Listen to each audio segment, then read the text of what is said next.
কাছের মানুষগুলোর জন্য যতই করেন না কেন, দিনের শেষে ধাক্কাটা কিন্তু তাদের কাছ থেকেই পাবেন। হ্যালো এভরিওয়ান, আসসালামু আলাইকুম। কেমন আছেন সবাই? আশা করি সকলে অনেক ভালো আছেন। আমিও আল্লাহর রহমতে অনেক ভালো আছি।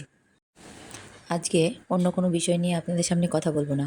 আজকে আমার নিজের কিছু কথা শেয়ার করার জন্যই এই ভিডিওটা বানিয়েছি। আমি আমার মায়ের বড় মেয়ে। আমার 2টা ভাই এবং আমার শ্বশুর বাড়িতে আমি বড় বৌমা।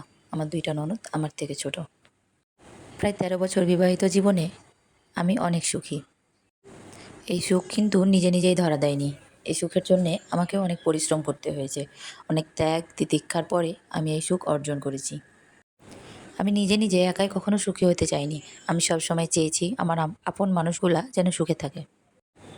আমি সবসময় ভাবতাম আমার ভাই বোন সবাই মিলে যেন আমরা সুখী থাকি। বিয়ের আগে আমি যখন কলেজে পড়তাম, ওই সময় একটি কেজি স্কুলে আমি বেশ কিছুদিন শিক্ষকতা করেছিলাম। যদিও বেতনটা খুব একটা বেশি পেতাম না, তারপরে যেটুক পেতাম সেটুক আবার প্রতি মাসে জমা করে রাখতাম। কেন জানেন? একটু একটু করে জমা করার পরে যখন বেশ বড় একটা অ্যামাউন্ট হবে, তখন সবার জন্য যেন আমি কিছু কিনতে পারি। আমি ঠিক ওই সময় থেকে সবাইকে দেওয়ার চেষ্টা করি এবং এ পর্যন্ত দিয়েই যাচ্ছি।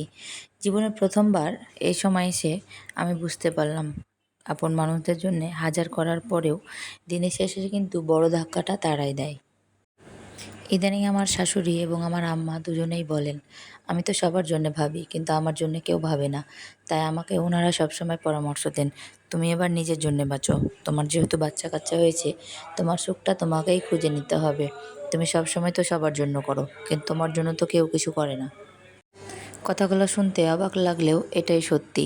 কারণ বাবা মায়েরা জানেন তার কোন সন্তানটি কেমন, কোন সন্তানটা ভালো, কোন সন্তানটা খারাপ বা কম ভালো। খারাপ বলবো না, কম ভালো। কোন সন্তানটা সবার জন্য ভাবো, কোন সন্তানটা সবার জন্য ভাবে না। এসব কথা কিন্তু বাবা মায়েরা জানেন। আল্লাহর রহমতে বাবা মায়ের দোয়ায় আমি কিন্তু সবসময় নিজের জন্যে না, আমি সকলের জন্যেই ভাবি। আমি যখন থেকে আর্নিং করা শুরু করেছি, ওই সময় থেকে আমি কখনো কোনো ঈদে নিজের জন্যে না, আগে সকলের জন্যে পোশাক কিনেছি, তারপরে নিজেরটা ভেবেছি। আমি কোনো দিনও আমার পরিবারের লোকজন বলতে পারবে না যে তাদেরকে কিছু না দিয়ে আমি আগেই আমার ঈদের বাজারটা করে নিয়েছি। কিন্তু এখন এই সময় এসে বুঝতে পারছি, না, নিজের জন্যও কিছু ভাবতে হবে। তাই তো এবার জীবনের প্রথমবার আমি আমার জন্য, আমার বড়োর জন্য এবং আমার বাচ্চা কাচ্চার জন্যে একটু আলাদা করে বাজার করেছি। এবং এই বছর প্রথম যেটা আমি কারো জন্যই করিনি।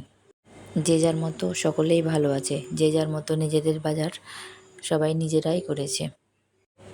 সকলের কাছ থেকে ধাক্কা খেতে খেতে আমিও এখন শিখে গেছি, না, অন্যের জন্যে না, নিজের জন্যে অন্তত নিজেকে বাঁচতে হবে।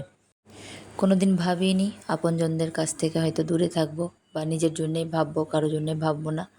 কিন্তু দেখছি না, আমাকে ছাড়াও তারা চলতে পারে, তাদের ছাড়া তো তাহলে আমাকে বাঁচতেই হবে বা আমাকে চলতেই হবে। তো সকলেই ভালো থাকবেন, সুস্থ থাকবেন এবং নিজের জন্যে ভাববেন। সবসময় অন্যের জন্যে ভাবলেই কিন্তু জীবন চলে না। নিজের জন্য নিজেকে ভাবা চিন্তা করেই জীবনটাকে গুছিয়ে নিতে হবে। Tata and take care. Love you all.